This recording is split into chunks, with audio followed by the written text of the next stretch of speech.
কি করলে আমি জ্বালাপোড়া থেকে উপশম পাবো, বা অনেকে বলেন যে আমি এতে এত ফেড আপ হয়ে গেছি, আমার দৈনন্দিন জীবন দুর্বিষহ হয়ে গেছে।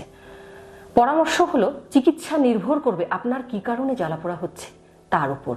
কারণ যাদের ইনফেকশনজনিত কারণ, তাদের ক্ষেত্রে আমরা কালচার সেন্সিটিভিটি অনুযায়ী সঠিক অ্যান্টিবায়োটিক সঠিক ডিউরেশন বা দিন পর্যন্ত যদি সেবন করা হয়, তাহলে তো অবশ্যই সেটি সেরে যাবে।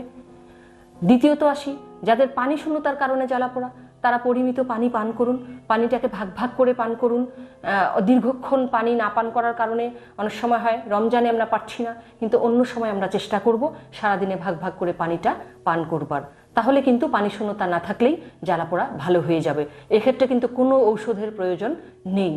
যাদের ক্রনিক পেলভিক পেইন সিনড্রোম আছে, তাদের জন্য পরামর্শ হচ্ছে ওইটির চিকিৎসা নেবেন, তাতেই এটি ভালো হয়ে যাবে। আর যাদের মানসিক অস্থিরতা বা টেনশনের কারণে হচ্ছে, তাদের জন্য পরামর্শ হলো, জীবনে কিন্তু টেনশন থাকবেই, জীবন কখনো স্ট্রেস ফ্রি থাকবে না। একটি জিনিস মাথায় রাখবেন, জীবন হচ্ছে collection of problems and solutions. আপনি আজকে একটি সমস্যার সমাধান করবেন, ভাববেন যে আমি পুরোপুরি ভালো থাকবো, নো, কালকে আরেকটি প্রবলেম অ্যারাইজ করবে, যাকে আপনার সমাধানের চেষ্টা করে যেতে হবে। এভাবে আমরণ আমাদেরকে কাজ করতে হয়। তাই টেনশনকে আমরা এমন পর্যায়ে নিয়ে যাব না যেটা আমাকে অসুস্থ বানিয়ে ফেলে বা ওষুধ সেবন করতে হয়।